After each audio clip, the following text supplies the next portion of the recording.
In the next 10 minutes or so, I'll briefly cover collaborative air operations, swarms, manned, unmanned teaming, and the future for these.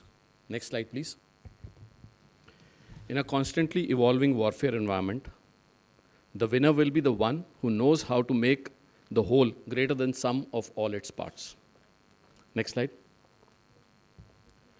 Collaborative air combat is the ability to increase the combat effectiveness of various platforms, be they manned fighters, UCAVs, UAVs, ISR platforms, AWACS, AEW, and C, FRAs, etc., all flying in the air, by merging them so as to form a synergetic team and operate in total synergy in real time.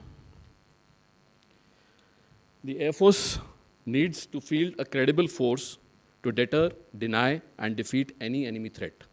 To achieve these, the Air Force needs to dominate the enemy by achieving high operational tempo, maintain op resilience and complexity, while having the ability to tolerate attrition and maintain strategic reserves of both pilots, aircrafts, and other war-waging assets.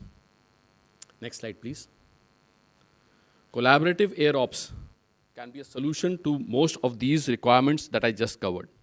Development of assets to achieve collaborative air ops will need safe and secure connectivity between all elements, both on ground and in the air, through networking, artificial intelligence, big data and machine learning, to assist and perform various tasks and roles while ensuring adequate security of this data available to the commanders.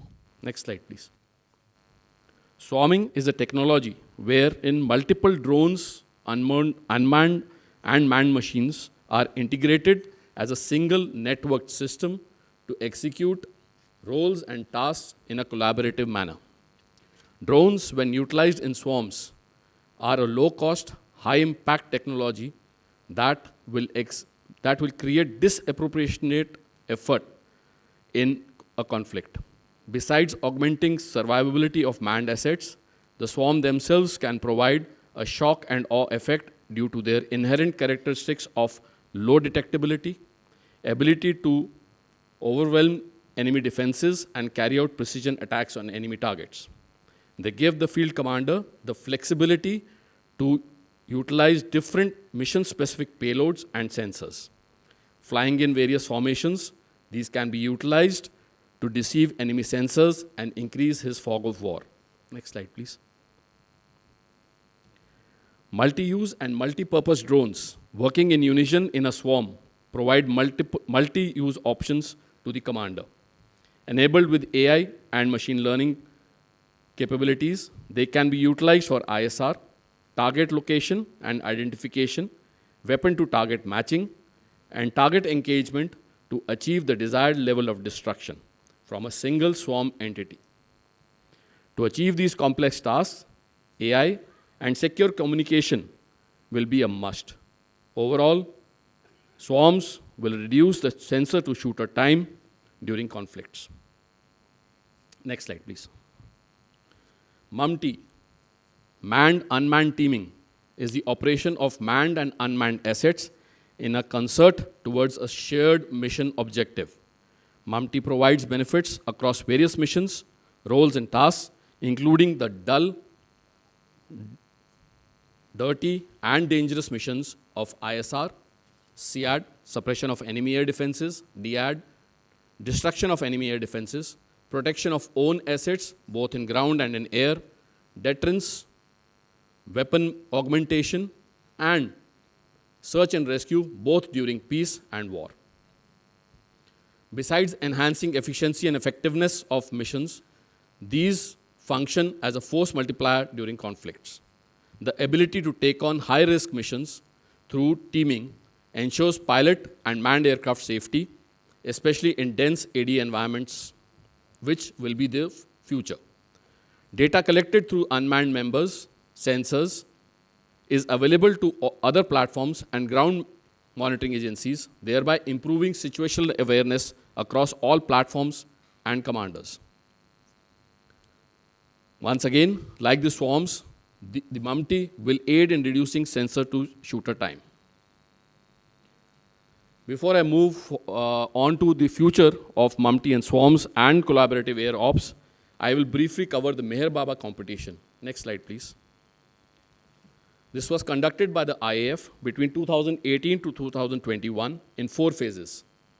20 teams were finally selected for phase 2, that is the flying and technological evaluation, in which 10 drones in a swarm were to be flown in a GPS-enabled environment for a distance of 5 kilometers each way, carrying a 1 kg payload, and utilize AI to identify moving and static survivors for search and rescue operations. Next slide.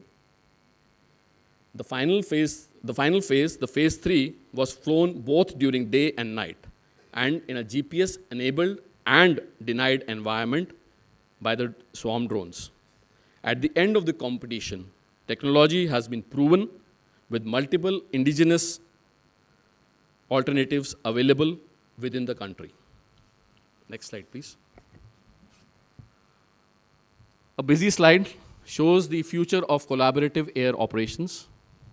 It shows the manned aircraft in N, top corner, below the satellites, the networking between the unmanned decoys, UCAVs, the high-altitude pseudo satellites, marked in F, the satellite itself marked in M, and all these working together to achieve the mission of targeting and target destruction.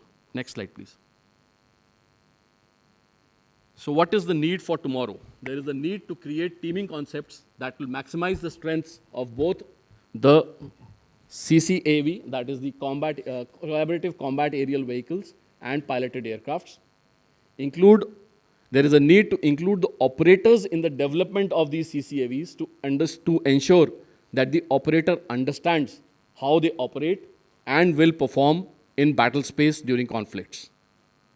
The war fighters themselves, that is we in the defense forces, must be able to depend on their autonomy provided and have assured control over this autonomy during conflicts and highly dynamic operations.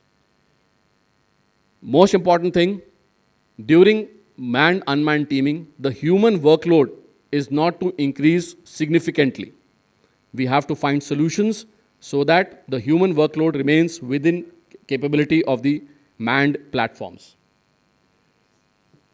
The defense forces themselves need to develop operational concepts of employment and tactics, techniques and procedures to exploit manned-unmanned team strengths.